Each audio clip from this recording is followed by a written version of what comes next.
انہوں نے تو جادو کو ختم کیا، منتر کو بند کیا، لیکن جب شیطان کے پیچھے اور بری باتوں کے پیچھے۔ السلام علیکم ورحمۃ اللہ وبرکاتہ۔ دوستو، جادو کیا ہے؟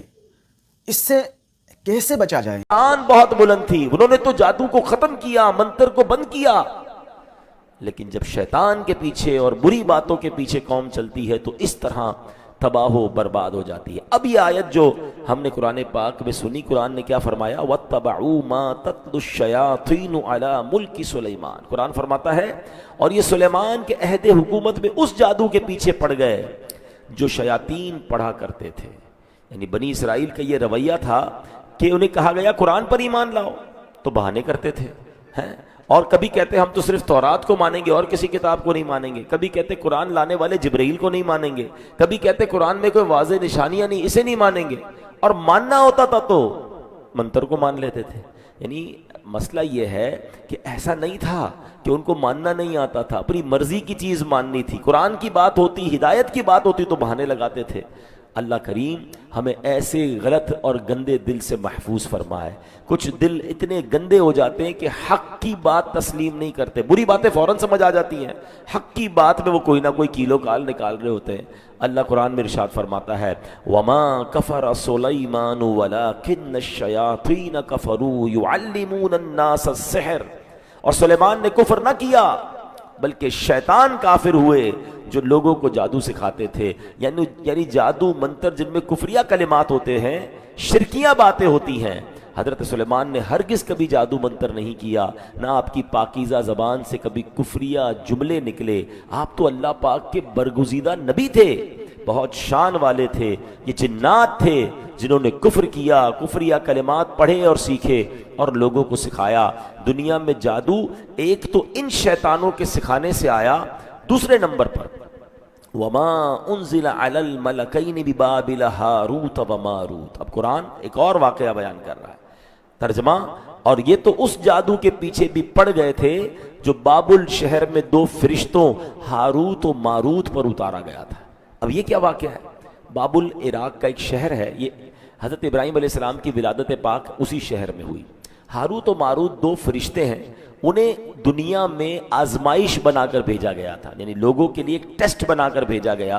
مفتی احمد یار خان نعیمی فرماتے ہیں جیسے آج علماء کرام ہمیں بتاتے ہیں نا کہ یہ مت بولو یہ کفریہ کلمہ ہے، یہ مت بولو اس سے ایمان نکل جائے گا، تو علماء ہمیں بچاتے ہیں۔ ہاروت و ماروت بھی لوگوں کو بتاتے تھے کہ یہ مت کرو، یہ جادو ہے، یہ کرو گے تو یہ حرام ہے، تو لوگوں نے ان باتوں سے جادو سیکھنا شروع کر دیا۔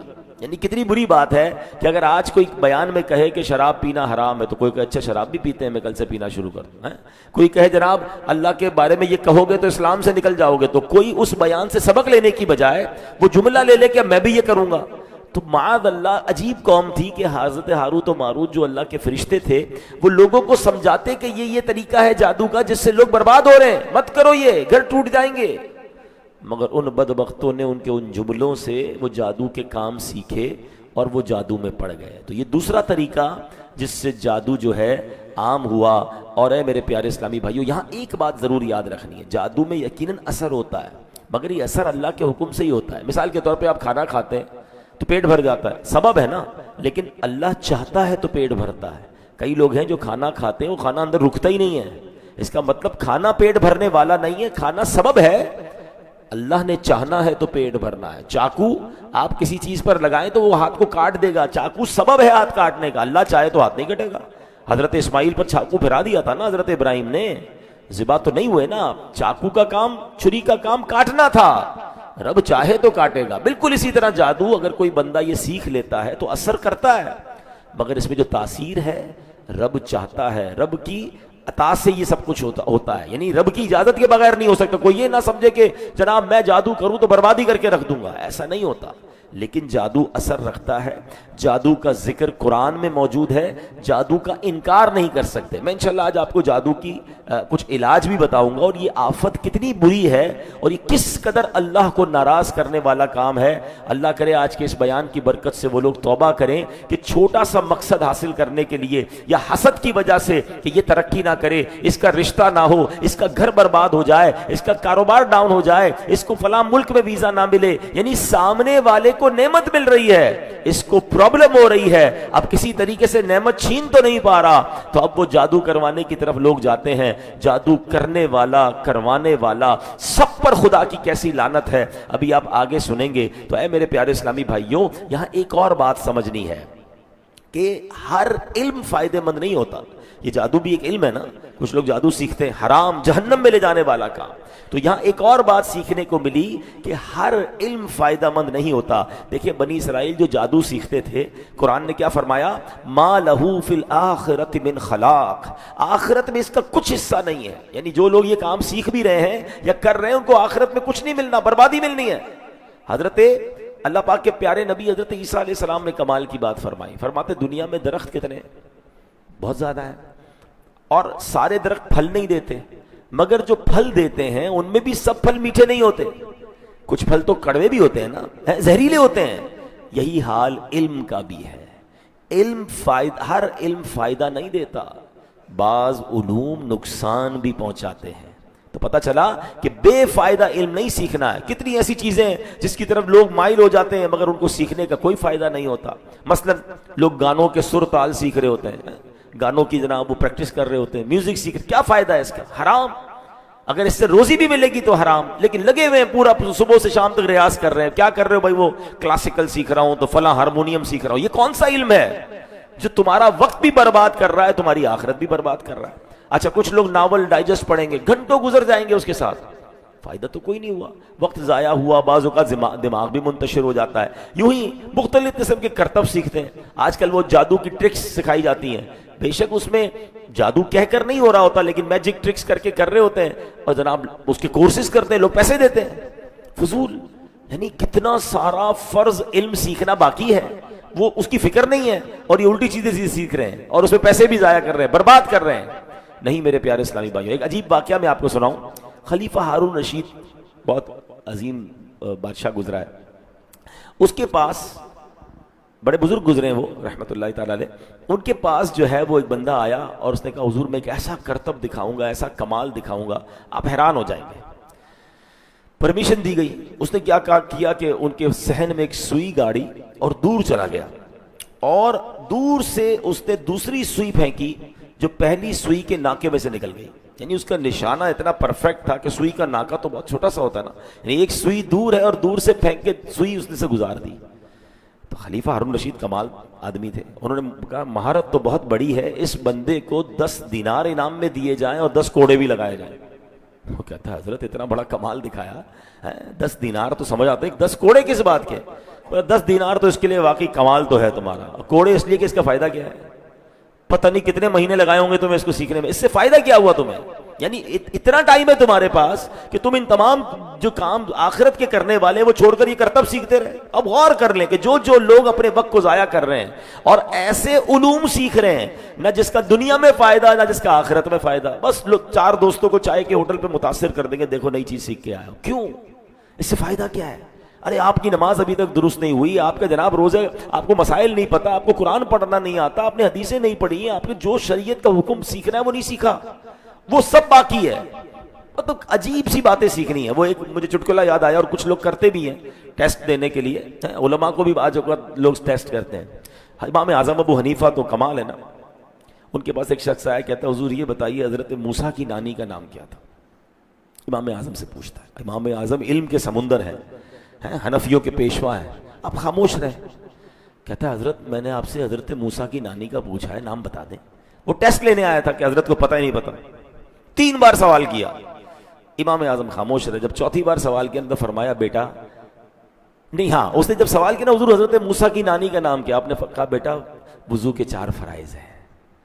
کہا حضرت موسیٰ کی نانی کا نام کیا ہے؟ آپ نے کہا بیٹا وضو کے 4 فرائض ہیں. کہتا حضرت امام موسیٰ کی نانی پوچھ رہا ہوں, آپ مجھے وضو کے فرائض بتا رہے ہیں. تو کیا کمال کا جواب دے. کہا بیٹا قیامت کے دن تجھ سے یہ سوال نہیں ہوگا کہ موسیٰ کی نانی کا نام کیا ہے, تجھ سے یہ سوال ہوگا کہ وضو کیسے کرنا تھا, نماز صحیح پڑھی کہ نہیں, جو فرض علوم ہے وہ سیکھو نا. اب سارے ہم غور کر لیں کہ جو ہماری بحثیں ہیں, ہمارا جو وقت ہے وہ کن کاموں میں صرف ہو رہا ہے, کیا وہ پروڈکٹیو ہے, کیا اس سے میری دنیا اور آخرت کی بہت ساری چیزیں پینڈنگ ہیں جو سیکھنی ہیں, جس سے ہمارے پرابلم آ رہے ہیں, اس کا ٹائم نہیں. اور فضول علم سیکھنے میں لگے ہوئے. انہی میں ایک معاذ اللہ جہنم میں لے جانے والا کام جو ہے وہ جادو ٹونا ہے، جس میں کچھ بدبخت اس علم کو سیکھتے ہیں جو اپنی آخرت بھی برباد کر رہے ہیں، دوسروں کی برباد کرتے ہیں، اور کچھ وہ ہیں جو ان کے پاس جا کر یہ کام کرواتے ہیں. تو اے میرے پیارے اسلامی بھائیوں، اب بے فائدہ علم نہ سیکھنا. نبی پاک کی دعائیں ہیں، اللہ کرے یہ دعا میں یاد ہو جائے. اللہ کے حبیب دعا فرماتے اللہم انی اعوذ بک من علم لا ینفع. اے اللہ پاک میں تیری پناہ چاہتا ہوں ہر ایسے علم سے جس کا کوئی فائدہ نہ ہو. اس سے یہ بھی پتہ چلنا کہ ہر علم فائدے مند نہیں ہوتا. اور آگے دعا کی، ایک حدیث پاک میں ہمیں حکم دیا صلی اللہ علما نافعا وتعوذوا باللہ من علم لا ينفع. آقا فرماتے ہیں اللہ پاک سے فائدہ مند علم مانگا کرو، بے فائدہ علم سے اللہ پاک کی پناہ چاہو.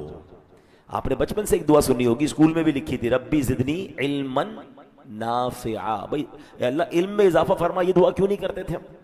اے اللہ نفع والے علم میں اضافہ فرما. اللہم رب زدنی علما نافعا. غلط علم بھی آتا ہے. اب اس کو سوشل میڈیا کے زمانے سے سمجھیں. اب آپ سوشل میڈیا پہ بیٹھ جائیں، برازیل میں یہ ہو رہا ہے، ارجنٹائن میں یہ ہو رہا ہے، فلاں جگہ گاڑی کا ایکسیڈنٹ ہو گیا، فلاں جگہ ٹرین کا پرابلم ہو گیا، فلاں جگہ مارکیٹ ڈاؤن ہو گئی. اس علم سے مجھے کیا فائدہ ہے؟ دماغ منتشر ہوتا رہے گا، عجیب عجیب خبریں آتی رہیں گی. آج کل اس پر باقاعدہ اسٹڈی ہو رہی ہے، the tsunami of information. یعنی آپ کے دماغ میں اتنی انفارمیشن آ رہی ہے کہ آپ پریشان نظر آتے ہیں جس کی ضرورت نہیں. مجھے بتائیں نا، ایک کپڑے کے تاجر کو یہ کیوں معلوم کرنے کی ضرورت ہے کہ آج لوہے کا دام کیا ہے؟ لیکن چونکہ سوشل میڈیا ہے، دنیا بھر کی خبر آئے گی، میں نے ہر 10-20 سیکنڈ کے بعد ریل چینج کرنی ہے، ایک نئی خبر، ذہن الگ منتشر، دماغ الگ ٹینشن میں. ارے بھائی مجھے اپنے گھر بار کو، اپنے کاروبار کو، اپنی ذات کو، اپنی صحت کو، اپنی آخرت کو دیکھنا ہے. اس گلی کا پتہ کیوں پوچھنا ہے جہاں جانا نہیں ہے؟ لیکن نہیں، ٹائم بھی تو ہے، بہت ہے نا ٹائم، ساری رات بھی تو گزارنی ہے. اب وہی موبائل ہے جو مجھے دنیا بھر کی خبریں دے رہا ہے، اچھی بھی دے رہا ہے، بری بھی دے رہا ہے، انفارمیشن اچھی بھی ہے، غلط بھی ہے. اس علم کا کوئی فائدہ نہیں ہے. دماغ کیپیسٹی ہے اس کی. ایک برتن کے اندر کتنا پانی ڈالو گے؟ پانی زیادہ ڈالو گے تو کیا ہوگا؟ چھلک جائے گا نا، پریشان. یہ دماغ بھی ہم لوگوں کا پریشان ہو گیا ہے. اتنی انفارمیشن آ رہی ہے جس کی ضرورت نہیں ہے. آپ بتائیں، پہلے خبریں نہیں ہوتی تھی، سوشل میڈیا نہیں تھا، پاکستان میں کسی علاقے میں کچھ ہو گیا ہمیں کوئی ٹینشن نہیں ہوتی تھی، ہم سکون سے سوتے تھے. صبح لوگ بتاتے پتہ چلا یہ ہو گیا، اچھا چلو ٹھیک ہے ہو گیا. لیکن اب چونکہ کہیں بھی کچھ ہوا فوراً جنگل کی آگ کی طرح خبر پھیلی، ہم کر کچھ نہیں سکتے، ٹینشن میں سارے آ گئے. کیوں ٹینشن لینی ہے؟ تو اب یہ سمجھ لیجئے کہ علم اللہ سے وہ مانگو، ربی زدنی علما نافعا. اپنی اسٹڈیز کو چیک کریں، اپنے مطالعے کو چیک کریں، اپنی سرچ کو چیک کریں، اپنی کمپیوٹر پر گزارے ہوئے ٹائم کو چیک کریں کہ جو بھی میں حاصل کر رہا ہوں، جو میں ریسرچ کر رہا ہوں، جو میں وقت گزار رہا ہوں، یہ میرے لیے فائدہ مند ہے، یہ فضول ہے. یار میرے پاس ایک ہی زندگی ہے، اتنی سانسیں ہیں، عبادت کر لوں، اللہ کو راضی کر لوں، اور دنیا کا کوئی ایسا علم سیکھوں جو مجھے میری دنیا میں اسکلز کو بڑھا دے. یہ منع نہیں ہے، آپ لینگویجز سیکھ لیجئے، آپ تفسیر سے قرآن سیکھ لیجئے، آپ اپنا جو کاروبار کرتے ہیں اس کا کوئی ڈپلومہ کیجئے تاکہ آپ ترقی کر لیں، اٹس اوکے. مگر وہ کام سیکھ رہے ہیں جس کا نہ دنیا میں فائدہ نہ آخرت میں فائدہ، یہ تو ہم بربادی حاصل کر رہے ہیں، ضائع کر رہے ہیں اپنے وقت کو. تو اے میرے پیارے اسلامی بھائیوں، اب آئیے وہ لوگ جو جادو کرتے ہیں یا جادو کرواتے ہیں، ان کا شرعی حکم کیا ہے؟ دارالافتاء اہل سنت کے فتوے سے میں آپ کو اس کا کچھ حصہ سناتا ہوں. کالا جادو ناجائز اور حرام بلکہ کفریہ باتوں اور کاموں پر بھی مشتمل ہوتا ہے. اس لیے کالا جادو کرنا اور کروانا سخت ناجائز و حرام، گناہ کبیرہ اور جہنم میں لے جانے والا کام ہے. اگر جادو میں کسی قسم کی کوئی کفریہ بات ہو تو جادو کرنے والا کافر ہو جاتا ہے، اور جادو کروانے والا بھی اگر ان کفریہ باتوں میں کسی طرح بھی شریک ہو وہ دائرہ اسلام سے خارج ہو جاتا ہے. اے میرے پیارے اسلامی، اب حدیث سنیے گا.